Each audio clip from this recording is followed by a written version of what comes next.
Hello, my fellow metal logo or otherwise illegible lettering enjoying individuals. My name is Max, and I am the host of a Instagram and YouTube series known as Deciphering Metal Logos with a Graphic Designer, or DML for short.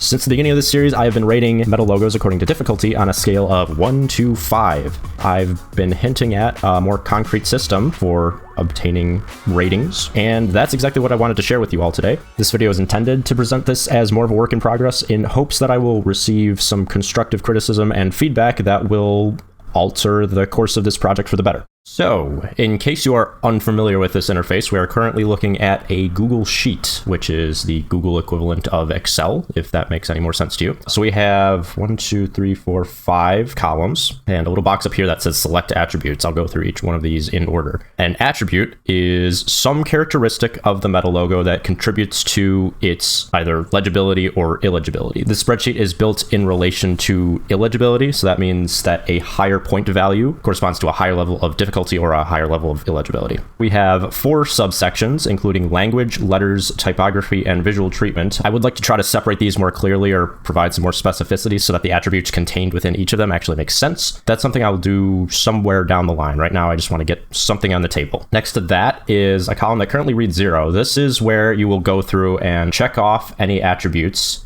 that you believe correspond to the logo you're looking at. And you'll see that as I check these off, the point value up here will increase. That is the point value of the logo you're currently looking at. As I continue checking the boxes off, you'll notice that the difficulty increased from 1 to 2. There are currently a couple of different thresholds for the different difficulty levels. Right now, the threshold for level 2 is 6. So as soon as the point value reaches 6, then it is considered a difficulty 2 logo. These are all completely arbitrary. I have not used the spreadsheet enough at present to accurately define them, but down the road, once this starts kind of becoming an ingrained system, then it'll be probably a little bit clearer where those thresholds should be.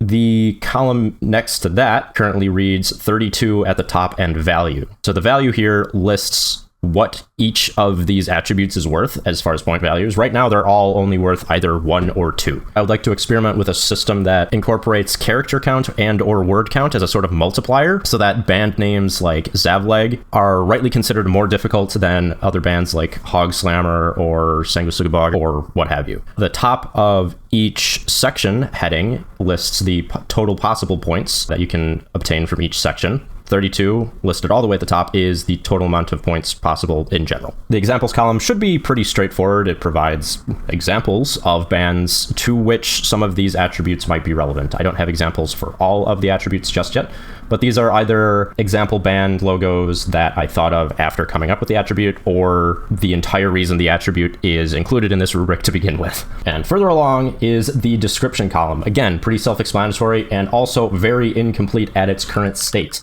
I'm going to go through some of the more potentially confusing attributes in just a minute here, but I have started writing out some explanations for some of these attributes, as you can see here and here. Right now, there's no easy way to reset the rubric to 0, nullify all the values with ease. You kind of have to go through and uncheck all of the values you've checked off already. I don't know if there's a better way to do that, or if there even is a way to do that in Google Spreadsheets. If there is, let me know, because I'm unaware of it. So I've gone through the spreadsheet and highlighted a couple of attributes that I believe require specific clarification. I'm just going to go through these one by one and provide corresponding examples of logos that I believe they apply to. If my explanations of any of these are insufficient, or any of these attributes in general are confusing to you, then please let me know down in the comments. Moving into the letters category, which is intended to refer to how specific letter forms are treated as opposed to the overall treatment of the logo. The first attribute in this category, the strokes composing letter forms are not consistent or clearly defined. I believe serotonin leakage would be a good example in this instance. The stroke width of a character refers to the width of the lines making up that letter. Now, in some texts, especially, I can't remember the style of the text, but I know a good example. Actually, this isn't uncommon at all. There's a whole bunch of examples. This is just one that's has an exceptional contrast between different parts of the stroke width. Look at the N here. You can see that the right and left legs of the N are exceptionally thinner than the diagonal stroke connecting the two. And that is what I'm referring to when I say variation in stroke width. What we're looking at here isn't super relevant to metal logos themselves, but when it comes to a logo like that of serotonin leakage, the S has quite a bit of variation in the stroke width. And not only that, but the stroke widths are not clearly separated or do not clearly separate themselves from the surrounding cosmetic details, making it difficult to determine what is supposed to be a letter form and what is not supposed to be a letter form. The next attribute that I have highlighted here, gaps are present within individual letter forms. I don't know if there are any like conventional metal logos that we've looked at that have, actually there is, now that I think about it. Infernal Coil would be a good example, but the logo I was thinking of was actually the first logo I looked at ever, which was that of the algorithm, where we have the left stem that has a break here, then there's another break here where the O overlaps it, and a break between the arm and the original stem. Again, this is not a conventional metal logo. Everything here is very, very cut and dry, and it's very easy to see what I'm talking about. Let me pull up Infernal Coil's logo. So this could be a result of the version of the logo I have. I don't know if it's more detailed in complete resolution, but I believe there are a number of characters in here that are sort of broken apart as a result of the distress or like texture applied to the entire logo. Let me see if I even remember how to read this one. I think this R would be a really good example, because we have like the top part of the R up here. Oh wait, hold on. How did I read this? What was this supposed to? I believe the R is here, and you can see that there's all sorts of breakage going on between the top half of the R. Like basically right here is where everything's separated. Everything's broken apart. This doesn't even look like it's supposed to be part of any letter in general. And then there's some sort of line going down here that does not really reflect what you'd expect from a normal letter R. The point is, there's a whole bunch of separation, and that makes it difficult to read. Some letter forms are arguably incorrect or not present. This one was introduced specifically for Cruelty, which was from Deciphering Metal Logos episode 3, but it also applies to Ex Imperatus, which is missing 3 of the, 51 letters total. So Cruelty's logo has undergone a change since I guess it had been changed even before I looked at this, but this was the version I was sent, so this is the one I reviewed. Fact is, we've got the R, sort of, the V, the E, and then this thing that is supposed to be an L, but it in fact looks almost identical to the E right next to it. And then that is also followed by a slightly less significant offender that's supposed to be a T. It looks more like an uppercase I because of this stuff going on at the bottom. I just wanted to clarify that one in case you hadn't seen that episode or that video on YouTube for whatever reason. All right, moving on to the typography section, where I expect all the graphic design nerds to push up their glasses and take off the pencil from behind their ears and start taking notes. Strokes are used in more than one letter form. I'm going to take a look at the algorithm again. The letters T, H, and E are entirely contained in this little space right here. If I were to write this normally, I suppose, you would get something looking like T-H-E. What I mean by strokes are used in more than one letter form is, in this instance, the stem of the T, which is right here, is used for both the T and the left stem of the H. Likewise, the right stem of the H here is used for both the H and the E. To clarify further, I will highlight that entire word and then erase it such that the parts that are overlapping or used for multiple characters are all of what's remaining. Hopefully that makes sense. Letter forms cross over one another. Yeah, Psychoframe's a good example here. We're gonna start off by going through a couple of the letters, and within the first few, we have a good instance of what I'm talking about regarding this attribute.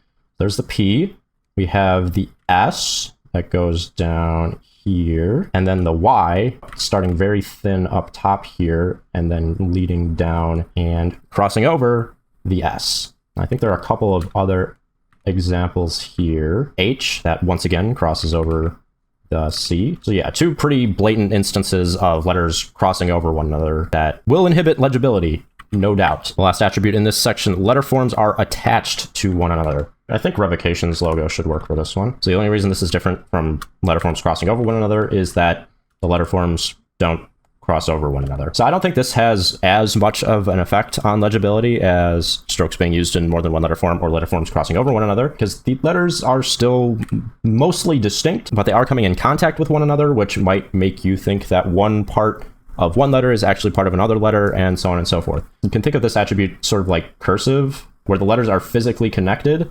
but still visually distinct. Okay, moving on to some of the tougher and higher point value attributes in visual treatment.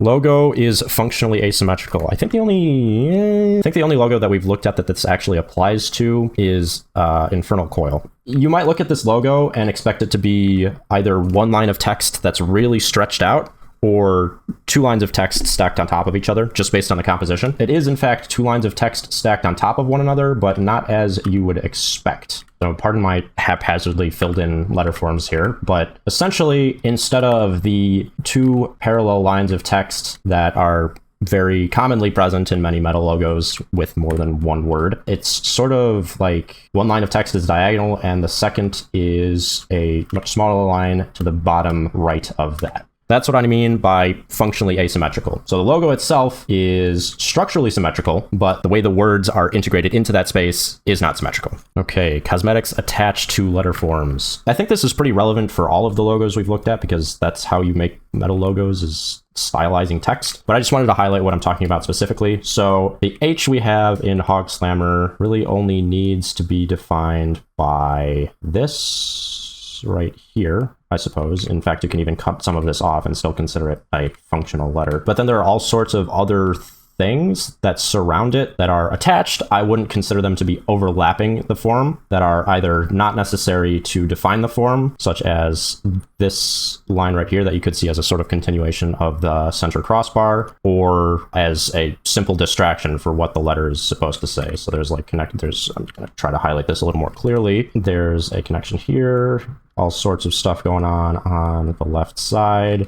There's like these big sort of horn arrays on the top here. There's a little connection between the center crossbar and the rightmost stem. Let me pull up another one in case that was unclear. Blood Incantation, a classic. You got a B right there. And then all sorts of stuff coming out of it. I guess you could interpret this as sort of an extension of the top half of the B. Then like this down here is not necessary for the form. There's some weird little drippy bits going on in here. Let's see if there's another letter in here that's a little clearer. That's all that's necessary for the end there, but then there's also this small extension on the inside, more drippy bits going on. Hopefully that served as a little bit of a clarification. I'm not sure exactly how to treat some of the attributes in visual treatment here. This one might merge with the one I'm just about to go over, but I'm going to wait to hear back from some of my audience before making that decision. Okay, cosmetics overlap letter forms. This is where things start getting really funky. I'm going to pull up Wolves in the Throne Room, episode 5 of Deciphering Metal Logos. That was ages ago. This is a really good example of this attribute in particular because the cosmetics overlapping the letter forms really get in the way of figuring out where the letters are. Everything down here on the second line, or I guess it's technically the third line if you consider a second line, really gets distorted when the drips or roots or tendrils or what have you start crossing over some of the lines, especially because these sort of cosmetic additions are like the same width as the strokes in the letter forms. I'm not even sure if I can accurately, like, I don't remember how I solved this one. We got a T here, I think. An H, maybe? Or no. I think the H was like down here. I don't remember. But regardless, the drippy bits are getting in the way of me figuring out what the hell this thing is supposed to say. Another unapologetic offender, Sanguisugabog. One of fan favorites. I literally had the designer describe some of the details she added in this as random slashes. Like this line, this line, this line. I can't draw straight. This line up here. I don't know. I think this line here. All those don't mean anything. But this is potentially the best example of the cosmetic details getting up in the personal business of just about every letter form in this entire logo. Now, the last of these attributes that I've highlighted, no clear distinction between cosmetics and letter forms. I just realized I never clearly defined cosmetics. Basically, all I mean by that is anything that is not necessary to define the letter forms. So it's all sorts of like stylization, decoration. It's what sets all the logos apart visually. But I had to come up with some term to describe that. Otherwise, I'd be using stuff like superfluous fluff and drippy bits and so on and so forth. We are looking at primitive rage. This kind of goes hand in hand with the strokes composing letter forms are not consistent or clearly defined. What I mean here is that like the stroke width or like the stylization or treatment of the letters is pretty much the exact same as that of the surrounding cosmetics. So this is all that's necessary to define the P. In fact, I'm not even sure if that's exactly what defines the P. But then in addition to that, there are all sorts of lines going in and out and around this P that look like they might be part of it, but don't actually contribute to the form itself. One last example for all the fans out there. I suppose triumvir foul would work. Now this logo, I don't think this attribute applies universally. For instance, like the T in this logo is super obvious because all of the little strokes and lines are much more tightly grouped together in this first letter to define the form of the T. Some of the other letters for sure are a lot harder to pick up on if you don't know what you're looking for. Yeah, see, that's the problem. I don't know where the letters stop and where the cosmetics decorations start. That's the point I'm trying to get across here. So there you have it, a not so brief overview of this DML rating scale. I'm going to start calling it a rubric, DML rubric, that's been going on behind the scenes for a little while here. I will upload a copy of this after making a couple of different changes after talking through everything in this video to Google Drive so that all of you can download it and play around with it yourselves, maybe make some changes and send it back to me. I don't know what you're willing to do. You can leave comments on this video or adjust the document itself and send it back to me to provide feedback. Whatever you're willing to do, feedback is more than welcome and appreciated. So thank you for your interest, and I'll hopefully follow up on this project within 2 weeks. I hope you guys have some fun playing around with this, and I'll catch you later.